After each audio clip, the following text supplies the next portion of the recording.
Okay, so you want to own a golf course, rolling green fairways stretching out to the horizon, members in polos and visors, driving carts between hedges, tipping the pro shop kid a 20 on their way to the 18th hole.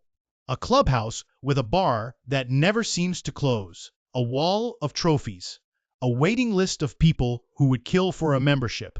And underneath it all, a simple, elegant business: charge people to hit a little white ball around some very expensive grass and watch the green fees roll in. That is the dream, and it is not entirely wrong. The problem is that almost nobody who has ever tried to own a golf course as a standalone business has ended up owning the version of it they pictured. More golf courses have closed in the United States than have opened in almost every single year. For close to 2 decades, some of the most expensive, most beautifully designed courses on earth lose money every single year they operate. On purpose, by design, with their owners fully aware of it. And the part everyone assumes is the business, green fees and memberships, is, for a huge share of the golf courses in this country, not actually why they were built at all. So let's start with the myth, because you have to kill it before anything else makes sense. Most people think a golf course makes its money the way a restaurant does. Sell a product, in this case 18 holes of grass and a cart, collect a fee, cover your costs, keep the rest. That is technically how a golf course generates revenue. It is almost irrelevant to why most golf courses in America actually exist, because a huge share of the golf courses built in the last 50 years were never designed to be profitable on their own at all. They were designed to be expensive, beautiful, permanent advertisements for the houses built around them. Here's the honest answer. For a large portion of the golf industry, a golf course is not a recreation business. A golf course is a real estate marketing expense dressed up as a recreation business. Understanding that one distinction is the difference between owning a business and owning one of the most expensive lawns in the country. Let's start with what it actually costs to get in the door. Building a golf course from the ground up is not a cheap or fast undertaking, even at the modest end. A standard 18-hole daily fee course, nothing fancy, no ocean views or celebrity designer attached, typically requires somewhere between 150 and 200 acres of usable land and a construction budget that commonly runs from $5 million to $20 million. Once you account for earth moving, drainage, irrigation infrastructure, seating, and a clubhouse.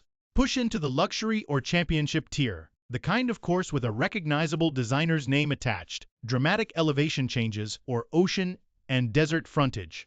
And construction costs can climb past $50 million before a single flag has gone in the ground. A significant chunk of that premium has nothing to do with dirt or grass at all. Hiring a marquee golf course architect for a signature design can add millions of dollars in design fees alone. On top of construction, purely for the credibility and marketing value of a recognizable name attached to the scorecard.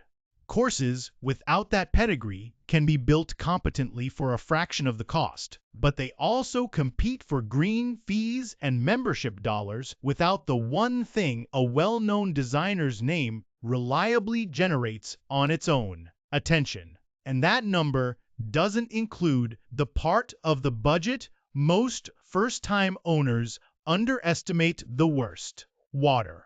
A single 18-hole golf course can use anywhere from 90 to over 300 acre-feet of water per year, depending on climate, turf type, and course design, which for a course in an arid or semi-arid region translates into one of the single largest recurring operating costs on the books before you've paid a single member of staff. In parts of the American Southwest, securing enough water rights to legally irrigate a golf course at all can cost millions of dollars on its own, entirely separate from construction. And in some jurisdictions, new water allocations for golf course irrigation are no longer being granted at all, meaning the water rights attached to an existing course have become, in some markets, almost as valuable as the land itself.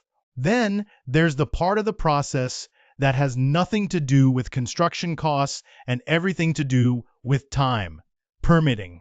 A golf course touches wetlands regulations, environmental impact review, water rights adjudication, and local zoning all at once. And in many jurisdictions, the approval process alone can take several years before a single tree is cleared.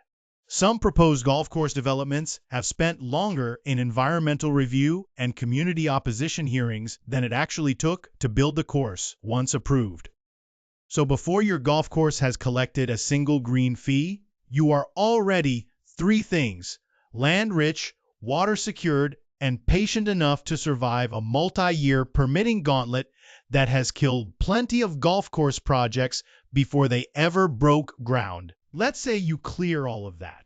The course is built, the grass is in, the clubhouse is open, your first foursome tees off on a Saturday morning.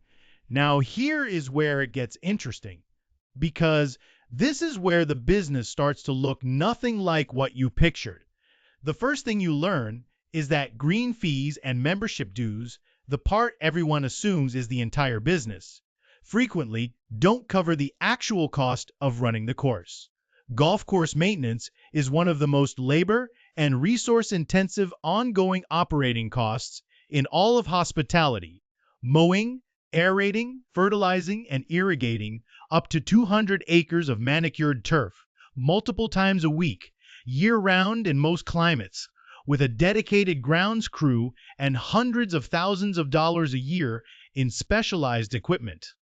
Add clubhouse staff, pro shop inventory, cart fleet maintenance and replacement, insurance and property taxes on a large parcel of prime land, and a standalone course's annual operating budget frequently runs into the millions of dollars before it turns a single dollar of profit. Industry surveys of golf course operators have repeatedly found that a meaningful share of golf facilities in the United States operate at break-even or at a loss on pure operations year after year and keep running anyway. Why would anyone keep a money-losing business open on purpose year after year? Because for a large share of American golf courses, the course was never supposed to be the profit center. It was supposed to be the amenity that sells everything around it.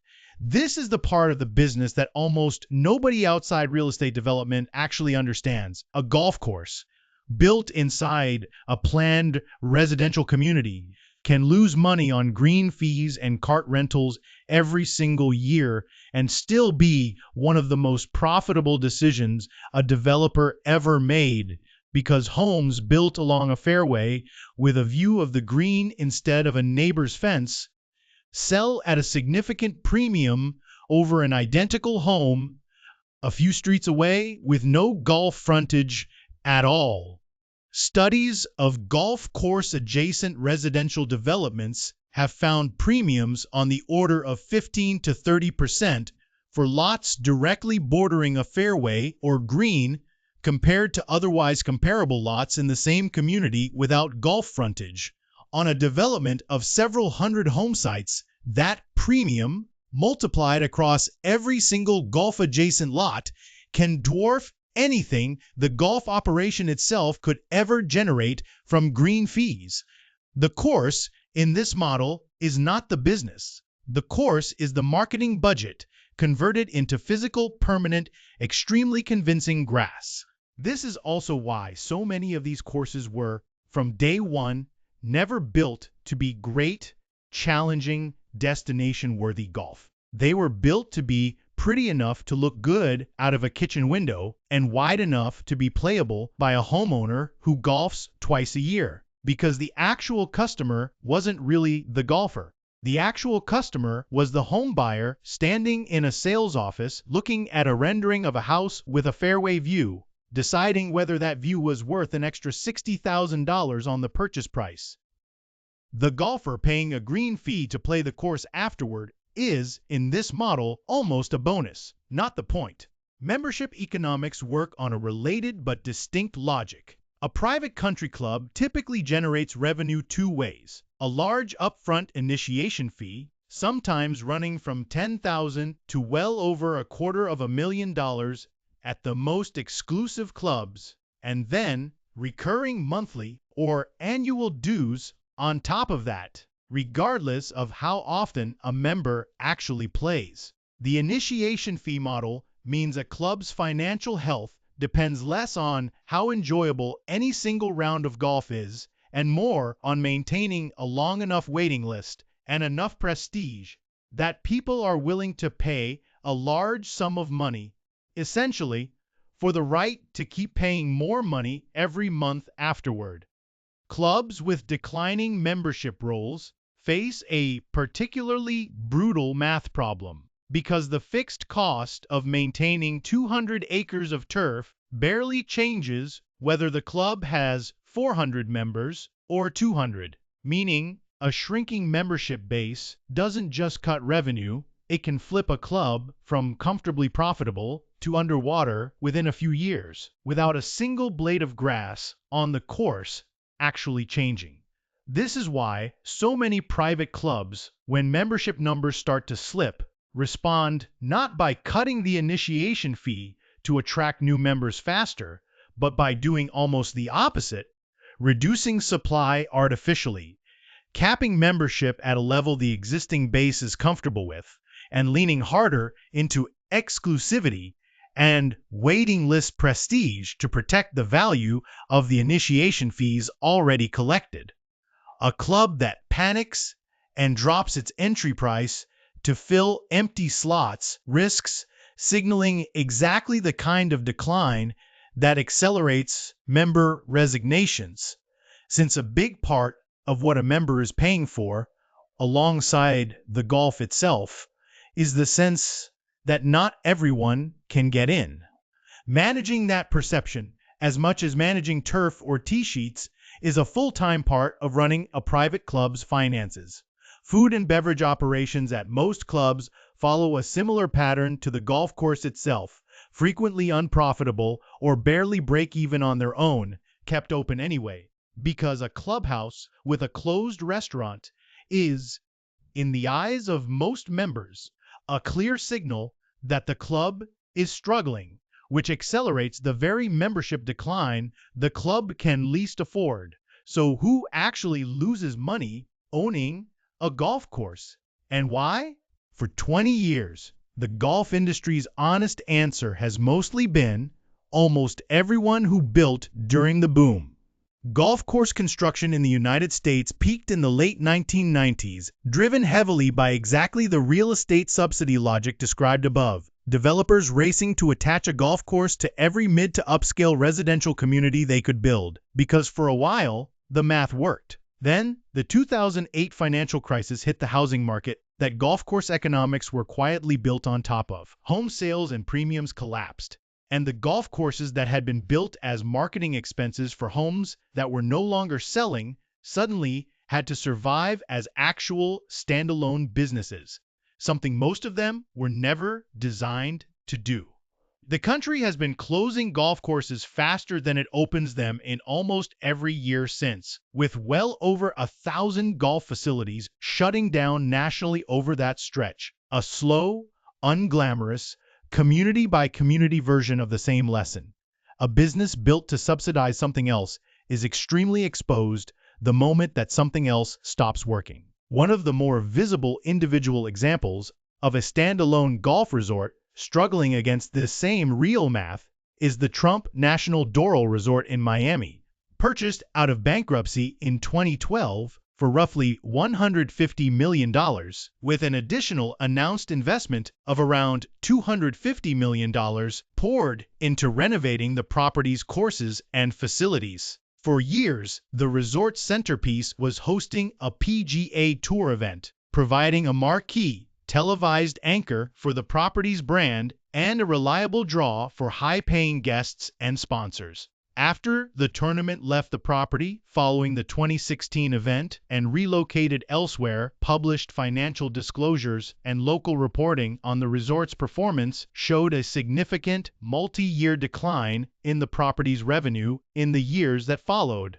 A reminder that even an ultra-luxury standalone golf resort, without a residential real estate engine subsidizing it, is exposed to the same fundamentals as any other hospitality business. Lose your anchor draw, lose a meaningful share of your customer base, and a $250 million renovation doesn't insulate you from the resulting numbers. It's worth pausing here to look at the other end of the outcome, because the golf industry that has spent 2 decades closing courses has also produced one of the most successful pure golf business models in the sport's modern history, built on almost the opposite logic of the real estate subsidy model entirely. Bandon Dunes, a remote golf resort built on the sparsely populated Oregon coast starting in the late 1990s, had no residential community to subsidize it, no nearby population center to draw a casual local membership from, and no marquee professional tournament anchoring its brand for most of its early life. Its first course was built for a construction budget widely reported in the range of just over $10 million. Remarkably modest by championship golf standards, on land considered unremarkable and inexpensive at the time, specifically because almost nobody else wanted it. The resort's entire model bet on destination golf rather than real estate or membership economics. Build something good enough that serious golfers would fly across the country and pay premium green fees in the hundreds of dollars per round purely for the experience of playing it, with lodging, food, and multiple rounds per visit generating the bulk of guest spending. It worked. Bandon Dunes has expanded to multiple courses on the same property, is consistently ranked among the finest public golf destinations in the world by major golf publications, and generates a business almost entirely from golfers paying to golf, rather than homeowners paying a premium to live near grass. The contrast with the standard real estate subsidized course model could not be sharper. One business makes its money by being genuinely worth traveling for, and the other makes its money by being pretty enough to look at from a kitchen window. This is the part of golf course ownership. The fantasy never shows you there isn't really one golf course business. There are at least 2 entirely different businesses wearing the same green fairways. And confusing which one you're actually running is how most golf course owners lose money without ever understanding why. There is also a slower structural risk running underneath the entire industry, one that gets worse rather than better with time. Water. As drought conditions and water use restrictions have intensified across large parts of the American West and Southwest, golf courses, as some of the largest single consumers of irrigation water in many municipalities, have become an increasingly visible target for water regulation, rate increases, and, in some cases, mandatory turf reduction requirements during drought emergencies. A course that budgeted its operating costs around a certain water rate can see that cost rise sharply with little warning, and a course in a jurisdiction that stops issuing new agricultural or turf irrigation water rights entirely is, in effect, permanently capped in its ability to expand or even fully replace turf after damage, regardless of how much capital its owner is willing to spend.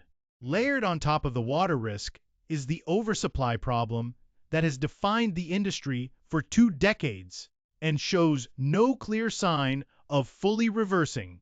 Simply put, the United States built more golf courses than there are golfers willing to sustainably support at existing price points, particularly outside a handful of premium golf destinations and metro areas with strong demand. A course competing against a dozen others within a 30-minute drive has essentially no pricing power. And in a market with genuine oversupply, even a well-maintained, reasonably priced course can lose the fight for tee times to a newer or better located competitor with no easy lever to pull beyond further cutting an already thin margin. And there is a risk unique to failed golf courses that makes this business more dangerous on the way down than many others. A closed golf course is often extraordinarily difficult to convert into anything else.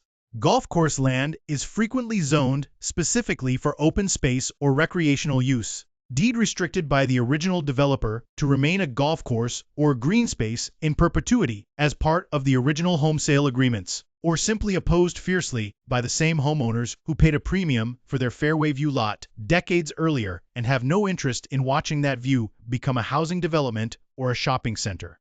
Disputes between golf course owners looking to redevelop failing courses and homeowners associations determined to block that redevelopment, precisely because their own property values were built on the course staying a course, have played out in courtrooms across the country for years, sometimes for the better part of a decade, with no side able to move forward in the meantime.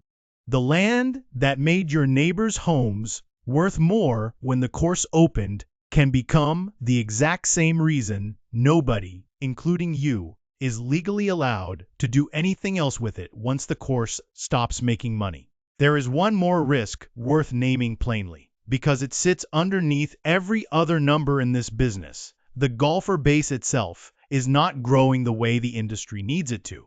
Golf participation in the United States skews significantly older and whiter than the country as a whole, and while a temporary surge in casual play during the pandemic years gave the industry a genuine welcome boost, the long-term demographic base that sustains membership dues and repeat green fees has been aging for decades without a fully proven pipeline of new, younger, paying golfers arriving to replace it at the same pace. A course built today is making a decades-long bet not just on water rights and real estate cycles, but on whether enough new golfers show up in 20 years to keep paying the dues that keep the lights on in the clubhouse. On top of the demographic question sits a more mundane but constant cost, liability, and insurance. A golf course is a large piece of open land with moving vehicles, hard projectiles traveling at high speed, water hazards, and thousands of visitors a year, and ensuring that exposure, along with the liquor liability that comes with an active clubhouse bar, is a recurring 6- or 7-figure cost for a full-scale facility that shows up on the books every year, regardless of how the course performed that season. Put all of that together, and you start to see why golf course ownership splits so cleanly into winners and losers with very little middle ground. It takes an enormous amount of land, water, and patience just to get a course built at all. It requires knowing, honestly, before you ever break ground, whether you are building a standalone recreation business that has to earn every dollar from golfers, or a real estate marketing tool that only has to look convincing from a car window, because the cost structure, the design priorities, and the entire definition of success are different for each one. It requires surviving in a market that has been in structural oversupply for 2 decades, where a course with no destination level draw and no residential subsidy behind it is competing on thin margins against courses that don't need to turn a profit on golf at all. And if the course ever stops working as a business, it requires navigating a legal and zoning reality that may leave you owning 200 acres of the most expensive, most useless grass in the county, unable to sell it, redevelop it, or walk away from it without a fight. So if you do decide you want to own a golf course, understand what you are actually signing up to buy. You are not buying a simple business where Green fees cover the cost of mowing a very large lawn. You are buying one of two entirely different businesses that happen to look identical from the clubhouse porch.